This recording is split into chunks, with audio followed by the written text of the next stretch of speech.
Hoy vamos a embarcarnos en un viaje. Un viaje no a través del espacio, sino a través del tiempo. Un viaje que nos llevará por 500 años de historia humana para descubrir un patrón secreto.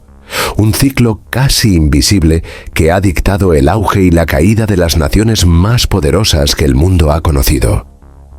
Se suele decir que la historia no se repite, pero que a menudo rima. Y en el gran poema del poder global, los versos del dinero y la dominación riman con una precisión escalofriante. Tejen un patrón que una vez que lo ves, una vez que entiendes su lógica, es imposible dejar de verlo en todas partes, especialmente en el mundo que nos rodea hoy. Piensen en esto. Cada gran imperio, desde el Renacimiento hasta nuestros días, ha cimentado su poder no solo con ejércitos invencibles o vastos territorios, sino con algo mucho más sutil y a la vez mucho más poderoso: el dominio de su moneda. Una moneda que trasciende fronteras, que se convierte en el lenguaje universal del comercio, en el refugio seguro para la riqueza del mundo entero. Hemos sido testigos de 5 de estas grandes eras. 5 monedas que, una tras otra, se coronaron como la reserva de valor del planeta. Y cada una, sin una sola excepción, ha seguido el mismo ciclo de vida.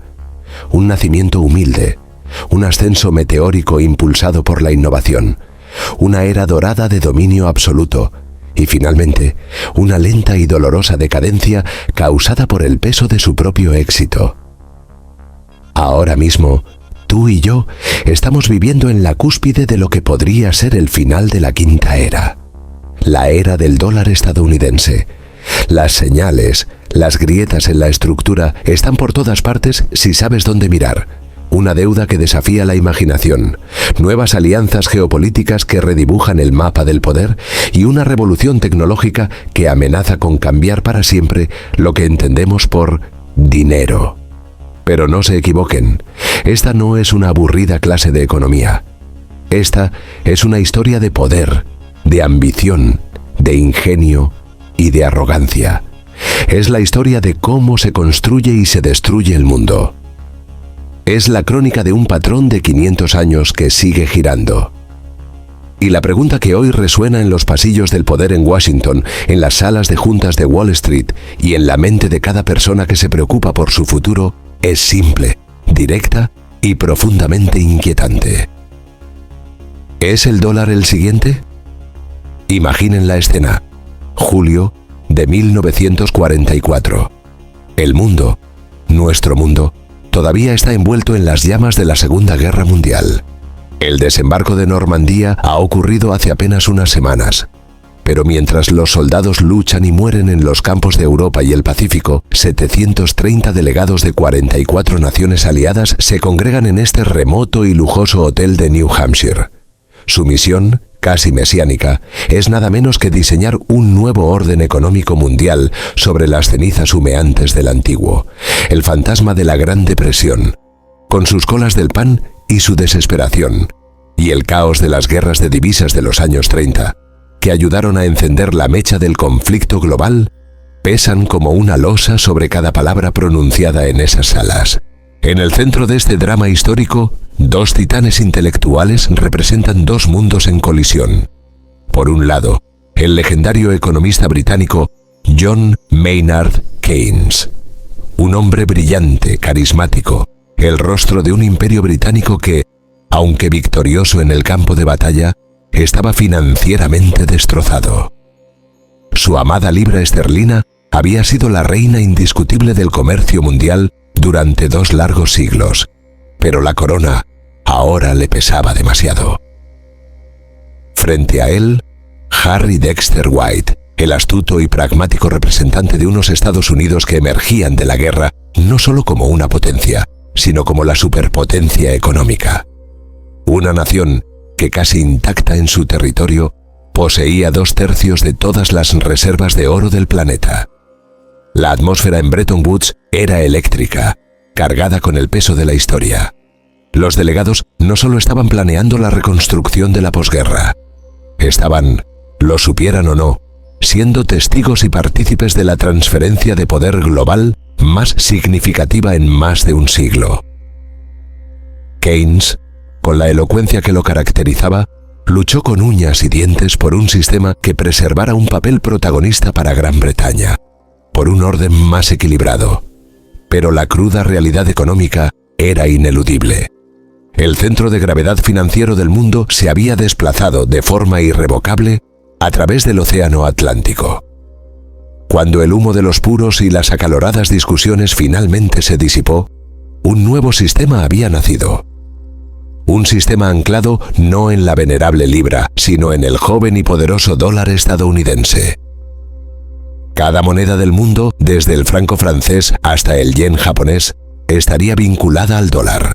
Y el dólar, a su vez, sería la única moneda del planeta vinculada directamente al oro, a un precio fijo e inmutable de $35 por onza. Era el amanecer oficial de la era americana. La libra esterlina, después de 200 años de un dominio que parecía eterno, había abdicado. El patrón, una vez más, se había cumplido. Pero para comprender la verdadera magnitud de este momento, para entender que no fue un evento aislado, sino la repetición de un ciclo, debemos rebobinar el reloj. No unas décadas, sino 500 años, hasta el nacimiento del primer imperio verdaderamente global y su revolucionaria moneda de reserva. A mediados del siglo XV, si querías ser alguien en el mundo del comercio, tenías que mirar hacia Italia. El mapa económico de Europa estaba dominado por las ricas repúblicas italianas, con la poderosa Venecia a la cabeza. Los venecianos controlaban las legendarias rutas terrestres, la ruta de la seda y la ruta de las especias que traían las riquezas de Oriente. Pero este monopolio tenía un precio. Para cuando la pimienta, el clavo o la seda llegaban a los mercados de París, Londres o Lisboa, su coste se había multiplicado, pasando por innumerables intermediarios. Pero en el extremo más occidental del continente, en una pequeña y modesta nación con una larga y orgullosa tradición marinera, algo estaba a punto de cambiar. Portugal, un país que le daba la espalda a Europa y miraba de frente al vasto y misterioso Océano Atlántico, estaba a punto de reescribir las reglas del juego. El ascenso de Portugal no fue una historia de conquista de vastos territorios continentales como la de los romanos. Fue una epopeya de innovación tecnológica, de una audacia que rozaba la temeridad y de una visión comercial implacable. Impulsados por figuras visionarias como el príncipe Enrique el Navegante, los portugueses se obsesionaron con perfeccionar la tecnología naval. Su obra maestra fue la carabela. No era el barco más grande, pero era una maravilla de la ingeniería, ligera, rápida y, lo más importante, equipada con velas latinas triangulares. Esta innovación, aparentemente simple, fue revolucionaria. Les permitía navegar contra el viento, una capacidad que transformó los océanos de barreras insuperables a autopistas por explorar. Su objetivo era casi una obsesión nacional: encontrar una ruta marítima directa a las Indias, a las Islas de las Especias, para romper de una vez por todas el asfixiante monopolio veneciano. Y lo hicieron con una paciencia y una metodología asombrosas. Década tras década, sus valientes marineros cartografiaron, cabo a cabo, río a río, la inmensa costa de África. No buscaban colonizar en el sentido tradicional. Buscaban establecer una red de puestos comerciales fortificados, las feitorias. Eran nodos en una red, puntos de intercambio. Buscaban oro, marfil y, trágicamente, esclavos, productos que financiaban expediciones cada vez más lejanas y ambiciosas. La moneda que engrasaba esta maquinaria de exploración y comercio era el real portugués. Aunque sus orígenes se remontan a siglos anteriores, fue durante esta era de los descubrimientos cuando el real trascendió sus fronteras y comenzó a hablar un lenguaje internacional. Cada carabela que zarpaba del bullicioso puerto de Lisboa iba cargada con cofres de reales, listos para ser intercambiados por los tesoros de África y, eventualmente, de Asia.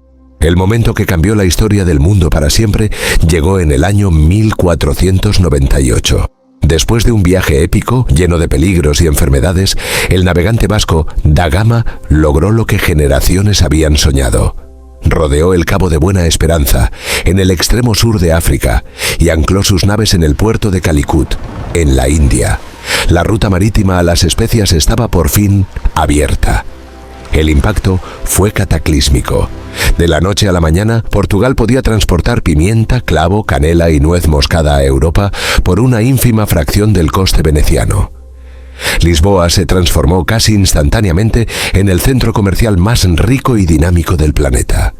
Y el real, la moneda que financiaba estas flotas legendarias y que compraba estas codiciadas especias en origen, se convirtió en la primera moneda de reserva de la era verdaderamente global. Si eras un mercader en Amberes, un banquero en Génova o un rey en Inglaterra y querías participar en el negocio más rentable del mundo, necesitabas una cosa por encima de todo: reales portugueses. El imperio portugués era lo que los historiadores llaman una talasocracia, un imperio de los mares. Su poder no residía en la tierra, sino en el control de los océanos y los puertos estratégicos. Desde las costas de Brasil, descubierto accidentalmente en el año 1500, hasta la opulenta Goa en la India, la estratégica Malaca, en el sudeste asiático, y la lejana Macao, en las puertas de China, su red comercial era un collar de perlas que rodeaba el globo. El real era el lubricante que mantenía en movimiento esta vasta y compleja maquinaria económica. Una moneda respaldada no por un ejército masivo, sino por el poder de su armada y su dominio sobre las rutas marítimas clave. Durante casi un siglo, el dominio portugués pareció absoluto, su riqueza inagotable. El valor de su comercio en el Océano Índico empequeñecía cualquier otra empresa económica de la época. El real era el símbolo universal de la riqueza y el poder. Pero, como veremos una y otra vez, el patrón de la historia tiene dos caras inseparables: el ascenso y la inevitable caída. La debilidad fundamental de Portugal era su propia naturaleza. Era una nación pequeña, con una población limitada, que intentaba administrar y defender una red comercial que se extendía por todo el planeta. La sobreextensión no era una posibilidad, era una certeza matemática. Mantener sus feitorias seguras, defender sus barcos de piratas y, sobre todo, de los celosos rivales europeos que empezaban a codiciar su riqueza, era un esfuerzo militar y financiero constante y agotador. Sin embargo, el golpe de gracia no provino de un competidor económico, ni de una rebelión en sus colonias. Vino de dentro de una tragedia dinástica que selló su destino. En el año 1578, el joven, impetuoso y profundamente religioso rey Sebastián I de Portugal, obsesionado con la idea de una nueva cruzada, lanzó una expedición militar desastrosa en Marruecos. En la batalla de Alcazarquivir, conocida en Portugal como el desastre de los tres reyes, el ejército portugués fue completamente aniquilado. El rey Sebastián murió en combate, sin haber dejado un heredero al trono. Portugal, de repente sin rey, se sumió en una profunda crisis de sucesión. El pretendiente con la reclamación más fuerte, y lo que es más importante, con el ejército más poderoso para respaldarla, era su tío, el rey Felipe II de España. En 1580, las tropas españolas, los temidos tercios, entraron en Portugal casi sin oposición. Felipe II fue coronado rey de Portugal, uniendo las dos coronas de la península ibérica en lo que se conoció como la Unión Ibérica. Aunque Portugal mantuvo una considerable autonomía administrativa y legal, su política exterior y su vasto imperio comercial quedaron subordinados a los intereses de la colosal monarquía hispánica. El centro de poder se desplazó de la vibrante Lisboa a la austera Madrid. El real portugués, aunque siguió circulando, perdió su estatus preeminente, su brillo global. El motor del comercio mundial ya no era la red de puertos portugueses, sino el gigantesco imperio que España estaba forjando en las Américas, un imperio financiado por una nueva y revolucionaria moneda que se convertiría en la primera divisa verdaderamente universal de la historia. La era de Portugal había llegado a su fin. El patrón, implacable, continuaba su marcha. Si el Imperio de Portugal se construyó sobre el agua y las especias, el Imperio español se edificó sobre un cimiento mucho más tangible y brillante: la plata. Tras la unificación de sus reinos bajo los reyes católicos y la culminación de la Reconquista en 1492, una España eufórica y ambiciosa decidió financiar el audaz viaje de un navegante genovés llamado Cristóbal Colón. Fue un evento que no solo redibujó el mapa del mundo, sino que redefinió por completo la naturaleza de la riqueza y el poder para los siglos venideros. Al principio, los conquistadores que siguieron a Colón buscaban oro, el metal precioso por excelencia, y ciertamente lo encontraron en cantidades significativas. Pero fue el descubrimiento de yacimientos de plata de una escala casi mitológica lo que selló el destino de España como la siguiente superpotencia mundial. En el año 1545, en un árido y desolado altiplano de la actual Bolivia, a más de 4.000 metros de altura, se tropezó con una montaña que literalmente parecía estar hecha de plata pura: el Cerro Rico de Potosí. Poco después, se encontraron otras ricas minas en Zacatecas, en el corazón de México. De repente, España tenía acceso a una fuente de riqueza que empequeñecía cualquier tesoro conocido hasta entonces. Para que se hagan una idea, se estima que, entre los siglos XVI y XVII, unas 16.900 toneladas de plata y 181 toneladas de oro fluyeron oficialmente desde las Américas hacia España. Para hacernos una idea de la dimensión de estas cifras, baste decir que las minas americanas suponían el 50% de la producción mundial de plata. Si el Imperio de Portugal se construyó sobre el agua y las especias, el Imperio español se edificó sobre un cimiento mucho más tangible y brillante: la plata. Tras la unificación de sus reinos bajo los reyes católicos y la culminación de la Reconquista en 1492, una España eufórica y ambiciosa decidió financiar el audaz viaje de un navegante genovés llamado Cristóbal Colón. Fue un evento que no solo redibujó el mapa del mundo, sino que redefinió por completo la naturaleza de la riqueza y el poder para los siglos venideros. Al principio, los conquistadores que siguieron a Colón buscaban oro, el metal precioso por excelencia, y ciertamente lo encontraron en cantidades significativas. Pero fue el descubrimiento de yacimientos de plata de una escala casi mitológica lo que selló el destino de España como la siguiente superpotencia mundial. En el año 1545, en un árido y desolado altiplano de la actual Bolivia, a más de 4.000 metros de altura, se tropezó con una montaña que literalmente parecía estar hecha de plata pura: el Cerro Rico de Potosí. Poco después, se encontraron otras ricas minas en Zacatecas, en el corazón de México. De repente, España tenía acceso a una fuente de riqueza que empequeñecía cualquier tesoro conocido hasta entonces. Para que se hagan una idea, se estima que, entre los siglos XVI y XVII, unas 16.900 toneladas de plata y 181 toneladas de oro fluyeron oficialmente desde las Américas hacia España. Para gestionar, transportar y comerciar con esta inmensa fortuna, España necesitaba una moneda, y la que crearon se convirtió en una leyenda, en el arquetipo de la moneda del tesoro: el real de A8, conocido en el mundo anglosajón como la pieza de 8.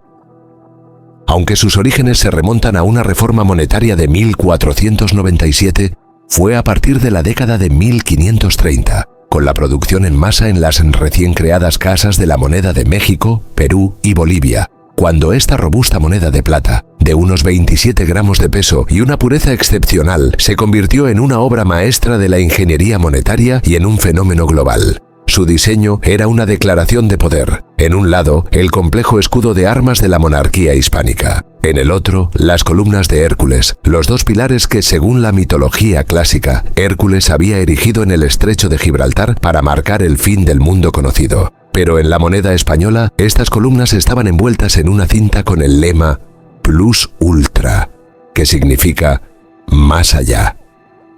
El mensaje era inequívoco. España había trascendido los límites del viejo mundo, había ido más allá. De hecho, la estilización de esas dos columnas con la cinta serpenteante es, para muchos historiadores, el origen del símbolo del dólar que usamos hoy en día. La increíble fiabilidad de su peso y pureza, junto con su asombrosa abundancia, convirtieron al real de A8 en la primera moneda verdaderamente global de la historia. Durante casi 3 siglos, fue la moneda de reserva por excelencia. Se usaba para pagar a los ejércitos españoles que luchaban en Flandes, para comprar sedas y porcelanas de lujo en China, donde durante mucho tiempo fue la única moneda extranjera que los comerciantes aceptaban con confianza, para el comercio de esclavos y azúcar en el Caribe, e incluso circuló como moneda de curso legal en los jóvenes Estados Unidos hasta bien entrado el siglo XIX. El real de A8 era sin lugar a dudas el dólar de su tiempo, la piedra angular del sistema financiero mundial. Con esta riqueza aparentemente infinita, España financió un imperio en el que, como se decía con orgullo, no se ponía el sol.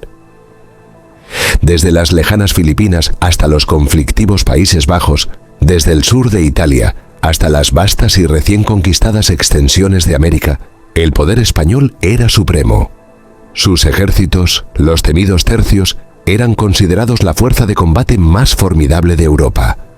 Madrid se convirtió en el centro neurálgico de este imperio global, y Sevilla, a través de la casa de contratación, en el cuello de botella por el que debía pasar toda la riqueza del Nuevo Mundo. Pero es aquí, en el apogeo de su poder, donde el patrón de la historia comienza a revelar su lado más oscuro y paradójico. La inmensa e incesante afluencia de plata tuvo un efecto corrosivo y a la larga destructivo en la propia economía española. Este fenómeno, conocido por los historiadores como la revolución de los precios, fue una de las primeras grandes inflaciones de la era moderna. La enorme cantidad de dinero que inundaba la economía, sin un aumento correspondiente en la producción de bienes y servicios, provocó una inflación galopante. A lo largo del siglo XVI, los precios en España se multiplicaron por 4 o incluso por 5, un aumento mucho más rápido y pronunciado que en el resto de Europa.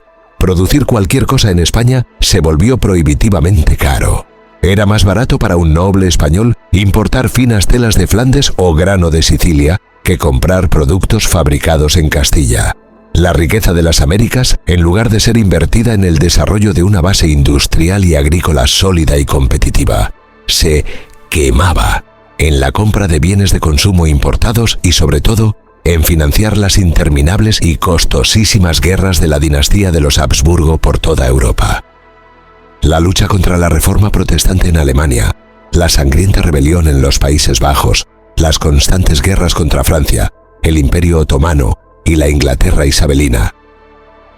Todo se pagaba con la plata americana. España se transformó en una economía rentista, una especie de intermediario glorificado.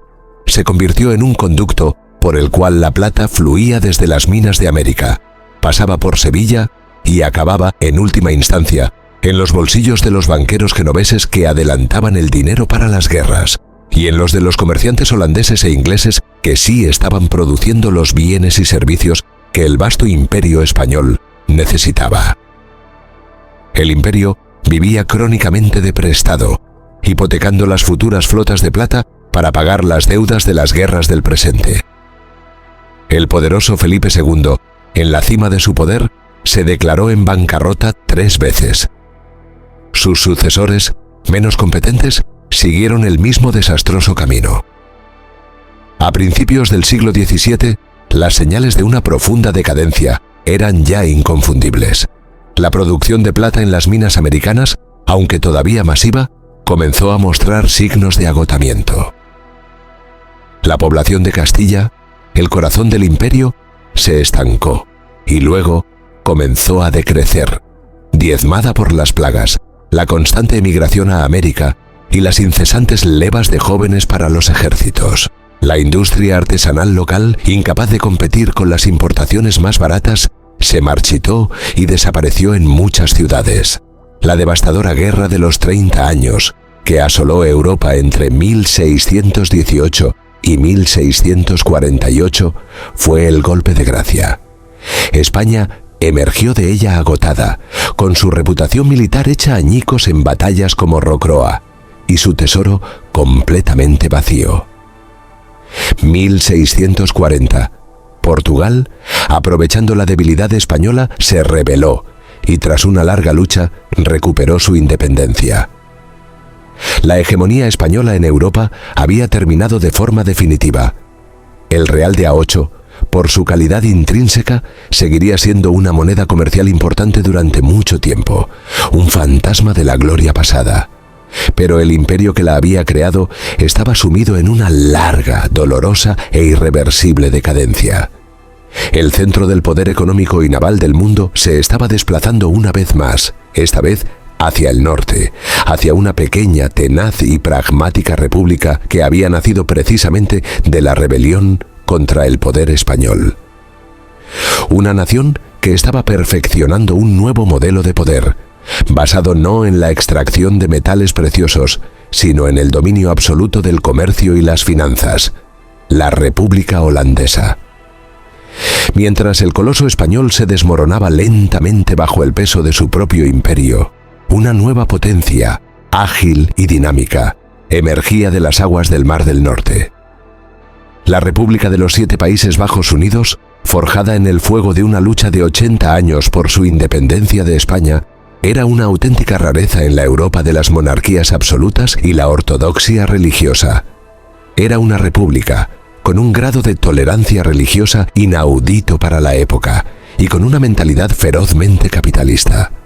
Su espectacular ascenso al poder no se basó en la conquista de grandes extensiones de tierra ni en el descubrimiento de minas de oro, sino en una serie de innovaciones radicales en el comercio, la tecnología naval y, por encima de todo, en el mundo de las finanzas. El siglo de oro holandés, que alcanzó su máximo esplendor a mediados del siglo XVII, fue testigo de cómo esta pequeña nación, con un territorio constantemente amenazado por el mar, se convertía en la economía más avanzada, eficiente y rica del mundo. El secreto de su éxito, en primer lugar, residía en su indiscutible dominio de los mares. Los astilleros holandeses produjeron en masa el Fluid, un tipo de barco mercante de diseño simple pero increíblemente eficiente. Con su casco ancho y plano y su aparejo simplificado, requería tripulaciones mucho más pequeñas que sus competidores y podía transportar enormes volúmenes de carga a bajo coste. Con la flota mercante más grande del mundo, los holandeses se convirtieron en los carreteros del mar, controlando el comercio marítimo desde el Báltico, de donde importaban grano y madera esenciales, hasta las lejanas Indias orientales. En el año 1602, un grupo de comerciantes holandeses fundó una institución que no solo cambiaría la historia de su país, sino la historia del capitalismo mundial, la Compañía Holandesa de las Indias Orientales, más conocida como la BOC. La BOC fue mucho más que una simple empresa comercial.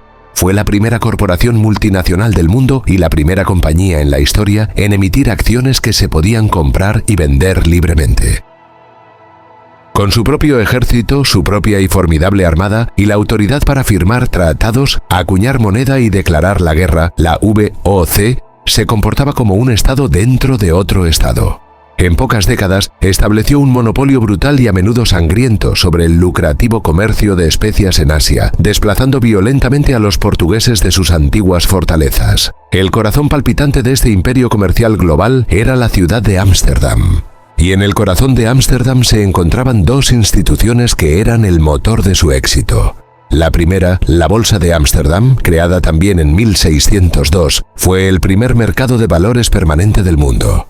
Un lugar donde se negociaban frenéticamente no solo acciones de la BOC, sino también materias primas, seguros y todo tipo de instrumentos financieros.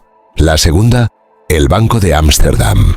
Amsterdamse Wisselbank, fundado en 1609, fue el precursor de los bancos centrales modernos. En una era de monedas devaluadas y quiebras bancarias, ofrecía una fiabilidad y una estabilidad sin precedentes. Los comerciantes de toda Europa depositaban su oro y su plata en las bóvedas del banco, sabiendo que su dinero estaba seguro. Y lo más revolucionario, podían realizar pagos entre ellos mediante simples transferencias bancarias sin necesidad de mover físicamente el metal. Una innovación que agilizó y aseguró el comercio a una escala nunca antes vista.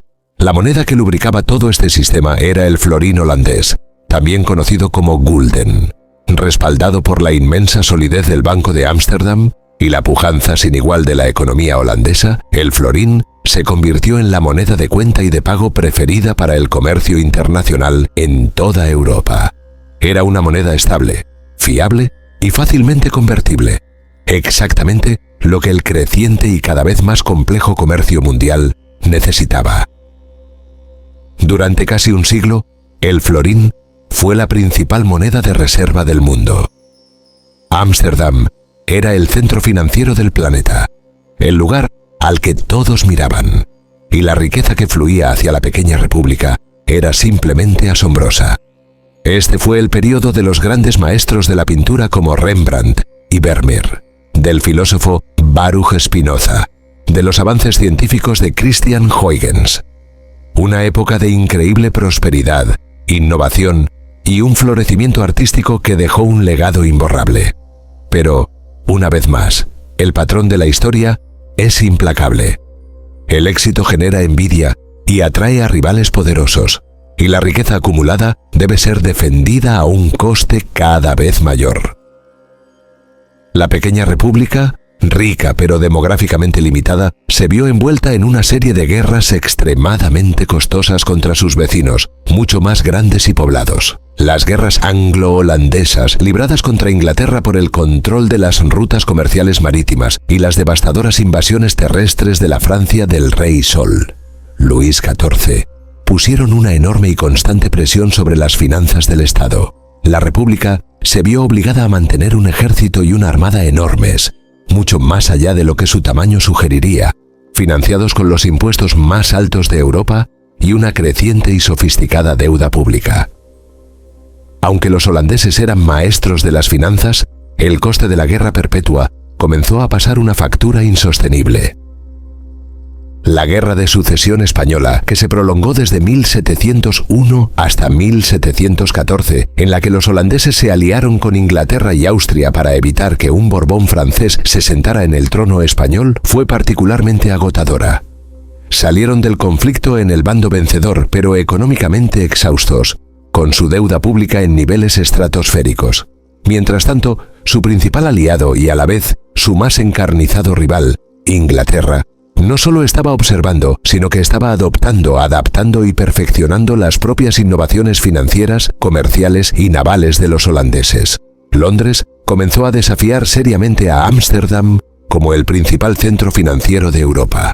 La Compañía Británica de las Indias Orientales competía ferozmente con la BOC en Asia. Y lo más importante de todo, Inglaterra estaba en el umbral de una transformación económica que le daría una ventaja decisiva y duradera sobre todos sus competidores: la revolución industrial. A principios del siglo XVIII, el cénit del poder holandés había pasado. La República seguiría siendo una nación muy rica y un importante centro financiero durante mucho tiempo, pero su papel hegemónico, su momento como líder indiscutible del mundo, estaba llegando a su fin. El florín, aunque todavía era una moneda respetada y ampliamente utilizada, estaba siendo progresivamente eclipsado por una nueva divisa que estaba destinada a dominar el mundo durante los siguientes 200 años: la libra esterlina británica. La era del dominio británico fue, con diferencia, la más larga, la más extensa y, en muchos sentidos, la más transformadora de todas las que hemos visto. Durante más de 200 años, la libra esterlina no fue simplemente una moneda importante. Fue la moneda, el pilar sobre el que se construyó la primera economía verdaderamente globalizada. El ascenso de Gran Bretaña al trono del mundo se basó en una confluencia única y poderosa de tres factores: un poder naval sin parangón, una expansión imperial implacable y una revolución industrial que la convirtió literalmente en el taller del mundo. Tras superar a sus rivales holandeses y, sobre todo, franceses en una serie de guerras globales durante el siglo XVIII, como la Guerra de los 7 Años, la Royal Navy británica estableció un dominio de los mares tan absoluto que se acuñó la frase «Britannia rules the waves». Britania gobierna las olas. Este control naval no era un fin en sí mismo, era la herramienta que protegía y expandía un imperio comercial que, en su apogeo, abarcaría una cuarta parte de la superficie terrestre del planeta. desde las lucrativas plantaciones de azúcar del Caribe y el comercio de esclavos, hasta los puertos comerciales de la India y China, pasando por las vastas colonias de poblamiento en América del Norte, Australia y Sudáfrica. El Imperio Británico era una gigantesca red económica que extraía recursos y creaba mercados a una escala nunca antes vista. Pero el verdadero motor, el corazón palpitante del poder británico, fue la Revolución Industrial. A partir de finales del siglo XVIII, una cascada de innovaciones tecnológicas, la máquina de vapor de James Watt, el telar mecánico de Cartwright, los nuevos procesos de producción de acero a gran escala, transformó a Gran Bretaña en la primera y más poderosa nación industrial del planeta. Sus fábricas en Manchester, Birmingham y Glasgow producían textiles, maquinaria, herramientas y todo tipo de bienes manufacturados que inundaban los mercados mundiales. A cambio, su vasto imperio le proporcionaba las materias primas baratas que sus fábricas necesitaban: algodón de la India y Estados Unidos, lana de Australia, madera de Canadá y, crucialmente, un mercado cautivo para vender sus productos terminados. El centro neurálgico de todo este sistema global era un pequeño distrito de Londres, la City. Instituciones como el Banco de Inglaterra, fundado ya en 1694, y una red increíblemente sofisticada de bancos comerciales, casas de seguros como Lloyds y mercados de materias primas convirtieron a Londres en la capital financiera indiscutible del mundo, superando definitivamente a Ámsterdam. La libra esterlina era la encarnación líquida de todo este poder. Su estabilidad y fiabilidad se vieron reforzadas de manera decisiva en el siglo XIX cuando Gran Bretaña adoptó formalmente el patrón oro. Bajo este sistema, el valor de la libra estaba rígidamente fijado a una cantidad específica de oro. El Banco de Inglaterra garantizaba sin preguntas la convertibilidad de sus billetes en oro físico a la vista. Esta promesa, respaldada por las enormes reservas de oro del imperio y la abrumadora fortaleza de su economía industrial y comercial, hizo que la libra fuera percibida en todo el mundo como una moneda tan buena como el oro, o incluso mejor, porque era más fácil de transportar y usar. Para el resto del mundo, la libra esterlina se convirtió en la principal, casi única, moneda de reserva. Los bancos centrales de otros países, desde Francia hasta Argentina, mantenían la mayor parte de sus reservas en libras. El comercio internacional, en su inmensa mayoría, se facturaba y se liquidaba en la moneda británica. Si una empresa en Argentina quería comprar maquinaria pesada a una fábrica en Alemania, lo más probable es que la transacción se financiara, se asegurara y se liquidara en libras esterlinas a través de un banco de Londres. El apogeo de este sistema, la Pax británica, llegó a finales del siglo XIX y principios del siglo XX. La era victoriana fue el cénit del poder imperial, industrial y financiero británico. Sin embargo, el patrón de la historia, como un reloj cósmico, es inexorable. La hegemonía prolongada genera complacencia, rigidez y, sobre todo, atrae a nuevos y ambiciosos desafíos. A finales del siglo XIX, nuevas y dinámicas potencias industriales, especialmente una Alemania unificada y unos Estados Unidos en plena expansión, comenzaron a competir seriamente con la, hasta entonces indiscutible, supremacía manufacturera británica.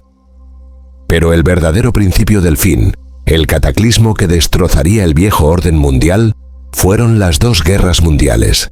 La Primera Guerra Mundial, la Gran Guerra de 1914 a 1918, fue una catástrofe económica de la que Gran Bretaña nunca se recuperaría por completo. Para financiar el monstruoso esfuerzo bélico, el país tuvo que liquidar una gran parte de sus valiosas inversiones en el extranjero y acumular una deuda colosal, principalmente con su antiguo socio comercial y ahora banquero, los Estados Unidos. En solo 4 años, Gran Bretaña pasó de ser el mayor acreedor del mundo a ser un deudor neto. El patrón oro, símbolo de su estabilidad, fue suspendido durante la guerra. Aunque se intentó restaurarlo torpemente en la década de 1920, el sistema se derrumbó definitivamente bajo la presión de la Gran Depresión. La Segunda Guerra Mundial, apenas 2 décadas después, asestó el golpe de gracia. Una vez más, Gran Bretaña tuvo que movilizar hasta el último chelín de sus recursos económicos para la supervivencia, endeudándose masivamente con Estados Unidos a través del programa de préstamo y arriendo. Cuando la guerra terminó en 1945, Gran Bretaña estaba en el bando vencedor, pero su economía estaba en la ruina, con una deuda nacional que superaba el 200% de su Producto Interior Bruto. El imperio, que había sido la fuente de su poder, comenzó a desmoronarse a una velocidad vertiginosa. El país, agotado y en bancarrota, no tenía ni los recursos ni la voluntad política para mantenerlo por la fuerza. Y su posición como banquero del mundo era sencillamente insostenible. El poder económico, de forma definitiva y abrumadora, había cruzado el Atlántico. Y esto, amigos míos, nos lleva de vuelta a donde empezamos, a esa sala de conferencias en Bretton Woods, en el verano de 1944. La transición de la libra al dólar no fue el resultado de una única batalla o de una crisis financiera repentina. Fue la culminación de un largo y doloroso proceso de agotamiento económico que duró 3 décadas, causado por 2 guerras devastadoras. El Imperio Británico había pagado el precio de la victoria, y ese precio fue su hegemonía global. La era de la libra esterlina había terminado, dando paso a la quinta y hasta ahora última era, la era del dólar. La segunda mitad del siglo XX fue, sin ninguna duda, el siglo americano. Con sus principales competidores industriales, tanto aliados como enemigos, reducidos a escombros, Estados Unidos se encontró en una posición de dominio económico tan abrumadora que no tenía precedentes en la historia moderna. Imaginen esto, en los años posteriores a la guerra, Estados Unidos producía la mitad de todos los bienes manufacturados del mundo, controlaba la mayor parte de la producción de petróleo y poseía la tecnología más avanzada en prácticamente todos los campos. Y en el epicentro de este poder colosal se encontraba el dólar, entronizado en Bretton Woods como el nuevo sol, alrededor del cual giraría todo el sistema monetario y financiero del planeta. El sistema de Bretton Woods funcionaba en esencia como un patrón de cambio oro. Era una estructura jerárquica. Mientras que todas las demás monedas importantes del mundo estaban vinculadas al dólar con tipos de cambio fijos pero ajustables. El dólar era la única moneda que seguía siendo directamente convertible en oro a esa tasa fija de $35 por onza.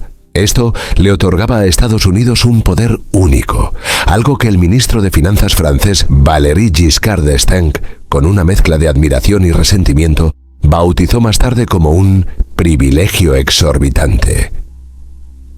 ¿En qué consistía este privilegio? Muy simple.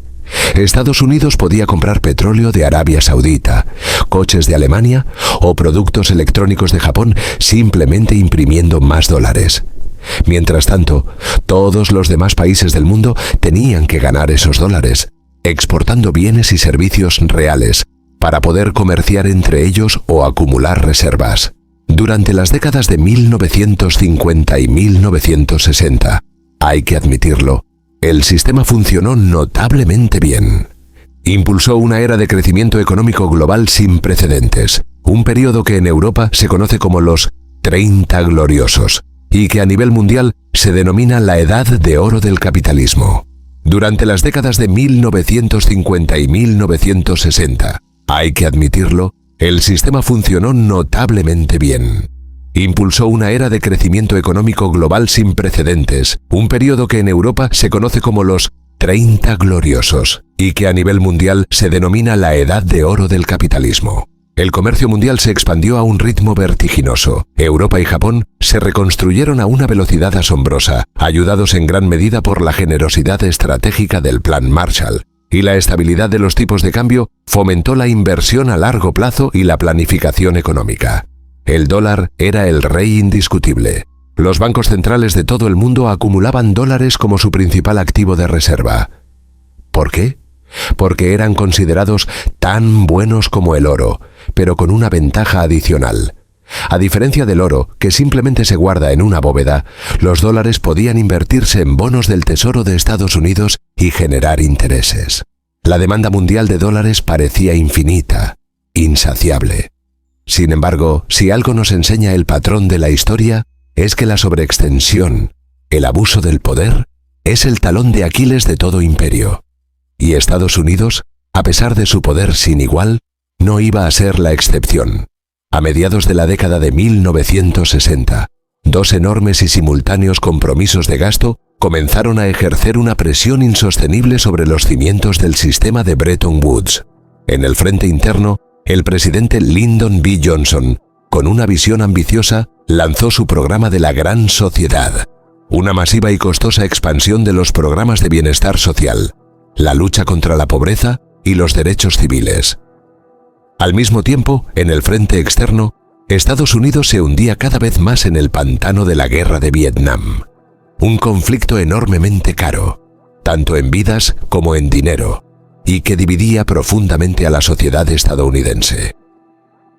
El gobierno de Estados Unidos estaba intentando financiar simultáneamente cañones y mantequilla, como se decía en la época.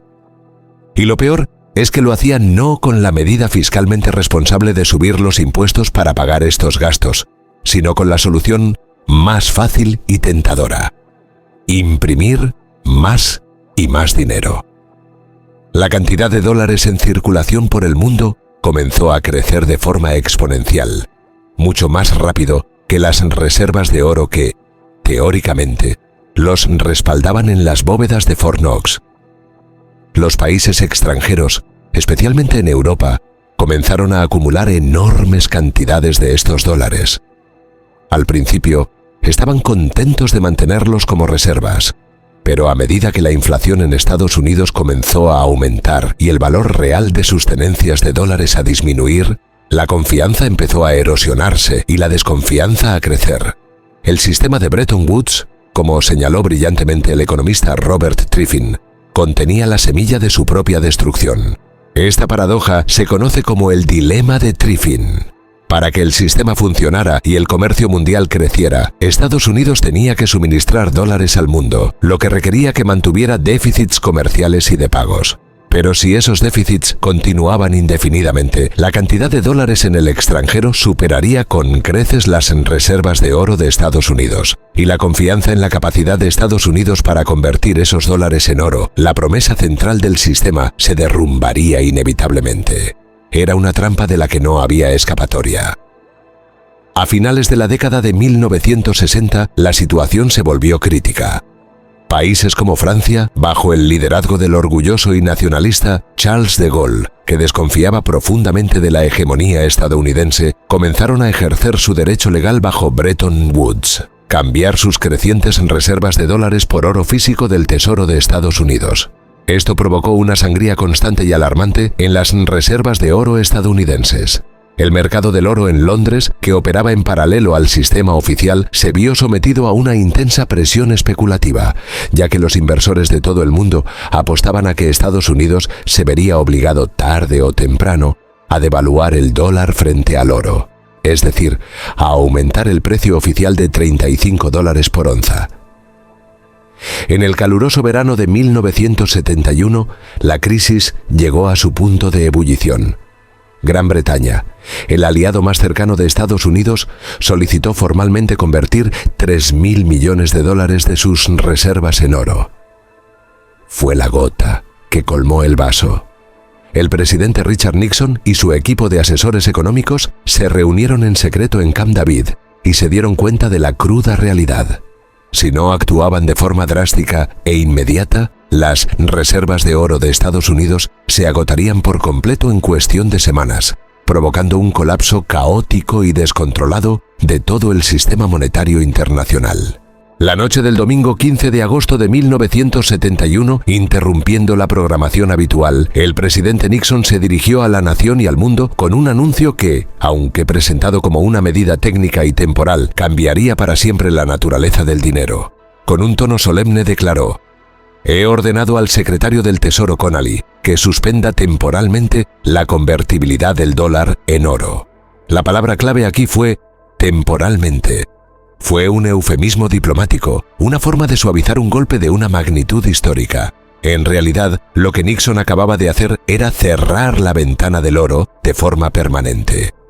El último y más importante vínculo que quedaba entre una moneda principal y el metal precioso se había roto.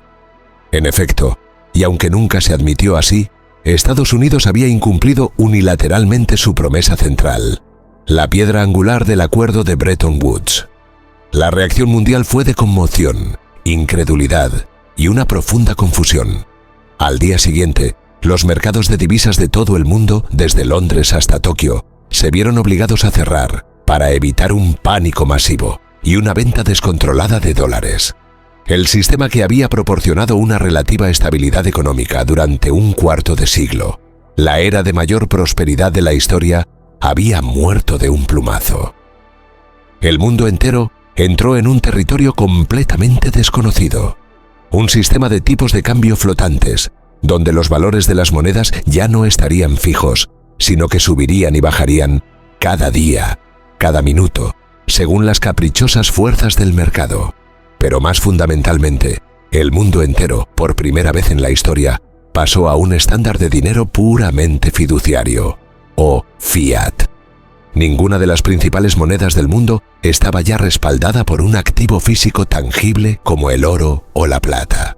Su valor se basaba, a partir de ese momento, únicamente en la fe, en la confianza en el gobierno que la emitía. Para el dólar, esto representaba una crisis existencial. Sin el ancla del oro, ¿qué impediría que el mundo lo abandonara como moneda de reserva principal? ¿Qué sostendría su valor y su demanda global ahora que la promesa de convertibilidad había desaparecido? La respuesta, sorprendentemente, no llegó de una nueva conferencia de economistas, sino de una crisis geopolítica que estalló en los desiertos de Oriente Medio un par de años después.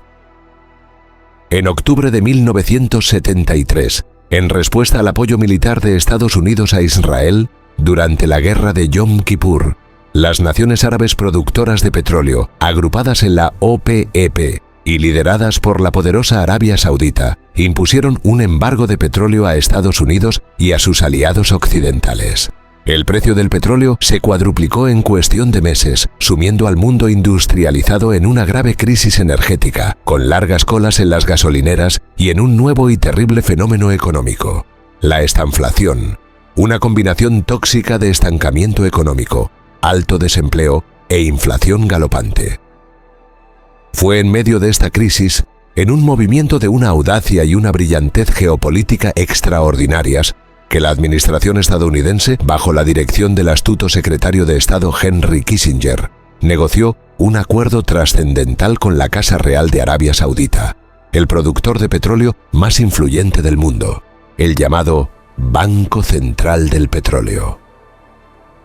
Los detalles exactos de este acuerdo siguen, hasta el día de hoy, envueltos en un velo de secretismo, pero sus consecuencias son meridianamente claras. A cambio de la garantía de protección militar y política de Estados Unidos para la monarquía saudí, Arabia Saudita acordó dos cosas fundamentales. Primero, fijar el precio de todo su petróleo y presionar al resto de la OPEP para que hiciera lo mismo, exclusivamente en dólares estadounidenses. Y segundo, y no menos importante, invertir sus enormes y recién adquiridas ganancias petroleras, los famosos petrodólares, de vuelta en la economía estadounidense, principalmente comprando bonos del Tesoro y otros activos financieros de Estados Unidos. Pronto, el resto de los países de la OPEP siguieron el ejemplo. Acababa de nacer el sistema del petrodólar. Este sistema fue un golpe de genio que aseguró la supervivencia de la hegemonía del dólar. En esencia, reemplazó el respaldo del oro por el respaldo del petróleo. Si el oro ya no creaba una demanda estructural y global para el dólar, el petróleo, el producto más vital, estratégico y comercializado del planeta, lo haría. A partir de ese momento, cualquier país del mundo, fuera Alemania, Japón o Brasil, que quisiera comprar petróleo en el mercado internacional, necesitaba primero adquirir dólares estadounidenses para poder pagarlo. Esto creó una demanda artificial, masiva y perpetua para el dólar, una demanda que no dependía de la salud de la economía estadounidense, de su balanza comercial o del nivel de su deuda. La noche del domingo 15 de agosto de 1971, interrumpiendo la programación habitual, el presidente Nixon se dirigió a la nación y al mundo con un anuncio que, aunque presentado como una medida técnica y temporal, cambiaría para siempre la naturaleza del dinero. Con un tono solemne declaró: «He ordenado al secretario del Tesoro Connally que suspenda temporalmente la convertibilidad del dólar en oro. La palabra clave aquí fue temporalmente. Fue un eufemismo diplomático, una forma de suavizar un golpe de una magnitud histórica. En realidad, lo que Nixon acababa de hacer era cerrar la ventana del oro de forma permanente. El último y más importante vínculo que quedaba entre una moneda principal y el metal precioso se había roto. En efecto, y aunque nunca se admitió así, Estados Unidos había incumplido unilateralmente su promesa central, la piedra angular del acuerdo de Bretton Woods. La reacción mundial fue de conmoción, incredulidad y una profunda confusión. Al día siguiente, los mercados de divisas de todo el mundo, desde Londres hasta Tokio, se vieron obligados a cerrar para evitar un pánico masivo y una venta descontrolada de dólares. El sistema que había proporcionado una relativa estabilidad económica durante un cuarto de siglo, la era de mayor prosperidad de la historia, había muerto de un plumazo. El mundo entero entró en un territorio completamente desconocido. Un sistema de tipos de cambio flotantes, donde los valores de las monedas ya no estarían fijos, sino que subirían y bajarían cada día, cada minuto, según las caprichosas fuerzas del mercado. Pero más fundamentalmente, el mundo entero, por primera vez en la historia, pasó a un estándar de dinero puramente fiduciario, o fiat. Ninguna de las principales monedas del mundo estaba ya respaldada por un activo físico tangible como el oro o la plata. Su valor se basaba, a partir de ese momento, únicamente en la fe, en la confianza en el gobierno que la emitía. Para el dólar, esto representaba una crisis existencial. Sin el ancla del oro, ¿qué impediría que el mundo lo abandonara como moneda de reserva principal? ¿Qué sostendría su valor y su demanda global ahora que la promesa de convertibilidad había desaparecido? La respuesta, sorprendentemente, no llegó de una nueva conferencia de economistas, sino de una crisis geopolítica que estalló en los desiertos de Oriente Medio un par de años después. En octubre de 1973, en respuesta al apoyo militar de Estados Unidos a Israel, durante la guerra de Yom Kippur, las naciones árabes productoras de petróleo, agrupadas en la OPEP y lideradas por la poderosa Arabia Saudita, impusieron un embargo de petróleo a Estados Unidos y a sus aliados occidentales.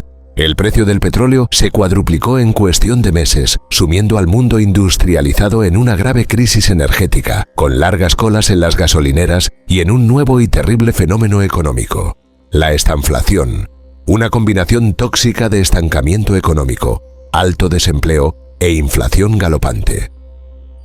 Fue en medio de esta crisis, en un movimiento de una audacia y una brillantez geopolítica extraordinarias, que la administración estadounidense, bajo la dirección del astuto secretario de Estado Henry Kissinger, negoció un acuerdo trascendental con la Casa Real de Arabia Saudita, el productor de petróleo más influyente del mundo, el llamado Banco Central del Petróleo.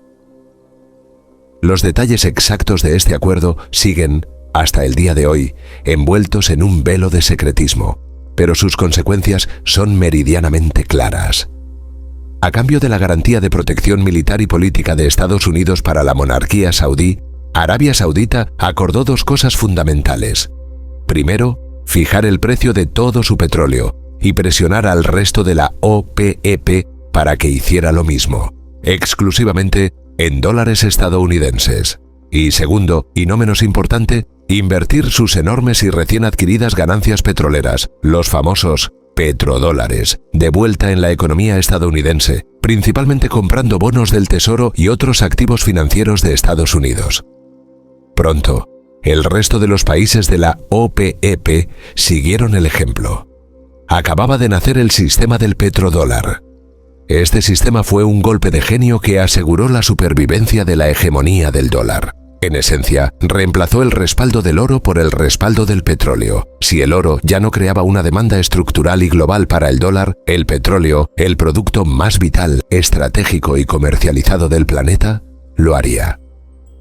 A partir de ese momento, cualquier país del mundo, fuera Alemania, Japón o Brasil, que quisiera comprar petróleo en el mercado internacional, necesitaba primero adquirir dólares estadounidenses para poder pagarlo.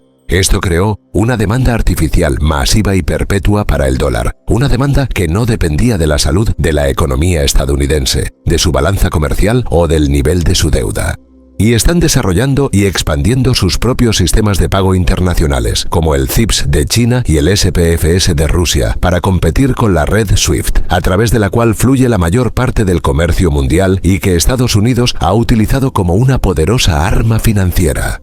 El uso agresivo de las sanciones económicas y la exclusión de países como Rusia e Irán del sistema del dólar solo ha servido para acelerar el deseo del resto del mundo de encontrar una alternativa, de construir una salida de emergencia. Pero quizás el desafío más profundo y disruptivo a largo plazo no provenga de la geopolítica, sino de la tecnología. Estamos en el umbral de una revolución monetaria, la más importante en siglos, con el desarrollo de las monedas digitales de bancos centrales, CBDC. A diferencia de las criptomonedas descentralizadas como Bitcoin, una CBDC es una versión digital de la moneda fiduciaria de un país, emitida y respaldada directamente por su banco central. China ya está muy avanzada en este campo, con su yuan digital, el eCNY, siendo probado por millones de ciudadanos. El Banco Central Europeo está trabajando a toda máquina en un euro digital. Estas nuevas tecnologías tienen el potencial de permitir transacciones transfronterizas instantáneas, baratas y directas entre países, sin necesidad de pasar por bancos corresponsales en Nueva York o de utilizar el dólar como moneda intermediaria. Podrían, a la larga, fragmentar el sistema financiero global en varios bloques monetarios digitales que compitan directamente con el dólar, erosionando su dominio de forma silenciosa pero inexorable. La confluencia de estos tres factores, una deuda interna insostenible, un desafío geopolítico coordinado por potencias emergentes y una disrupción tecnológica fundamental, crea la tormenta perfecta para el dólar. Y no es solo una teoría. El alejamiento gradual del dólar ya es visible en los datos oficiales. La proporción de dólares en las reservas de los bancos centrales de todo el mundo ha ido disminuyendo lentamente pero de forma constante durante la última década, pasando de más del 70% a menos del 60%, a favor de otras monedas y, significativamente, del oro, que los bancos centrales están acumulando a un ritmo récord. El patrón, ahora, debería ser dolorosamente claro. Portugal se alzó gracias a su ingenio naval y al control del comercio de especias, pero su pequeño tamaño y una inoportuna crisis dinástica lo condenaron. España dominó el mundo con la plata de las Américas, un tesoro sin precedentes, pero se ahogó en la inflación, la complacencia y las guerras interminables que su propia riqueza financiaba. Los Países Bajos, con su genio financiero, crearon el capitalismo moderno, pero fueron agotados militar y económicamente por sus rivales, mucho más grandes y poderosos. Gran Bretaña forjó el imperio más grande de la historia sobre los cimientos de la revolución industrial y la estabilidad del patrón oro, pero fue desangrada hasta la extenuación por dos devastadoras guerras mundiales. Y ahora, Estados Unidos. Su ascenso se basó en un poder industrial sin igual y en la arquitectura financiera de Bretton Woods. Su dominio se prolongó gracias al ingenio geopolítico del sistema del petrodólar. Pero hoy se enfrenta a los mismos síntomas que anunciaron el final de todas las eras anteriores. Una deuda paralizante que financia una sobreextensión militar y de consumo. El surgimiento de rivales ambiciosos y coordinados, decididos a crear un nuevo orden mundial. Y una revolución tecnológica que amenaza con hacer obsoleto el propio sistema que garantiza su poder. Cada imperio en la historia, en la cima de su gloria, creyó que era diferente. Creyó que sus circunstancias eran únicas, que sus cimientos eran más sólidos, que su dominio, esta vez sí, sería permanente. Y cada uno, sin excepción, se equivocó. La caída de una moneda de reserva mundial no es un evento que ocurre de la noche a la mañana. No es un colapso repentino. Es un proceso largo, a menudo caótico, una erosión gradual de la confianza que puede durar décadas. No significa necesariamente el colapso de Estados Unidos como nación, pero sí marcaría el fin de su privilegio exorbitante, el fin de su capacidad para vivir por encima de sus posibilidades. Marcaría el comienzo de un mundo verdaderamente multipolar, un mundo mucho más complejo, inestable e incierto. Hemos recorrido 500 años. Hemos visto a 5 imperios y sus monedas seguir el mismo e ineludible camino. El real de A8, el florín, la libra, todos tuvieron su momento de gloria bajo el sol, antes de desvanecerse y convertirse en meras reliquias en los libros de historia. Ahora, mientras el mundo se encuentra en una encrucijada histórica, la pregunta que define nuestra era ya no es si el patrón se repetirá. La verdadera pregunta, la que debería mantenernos despiertos por la noche, es cuándo.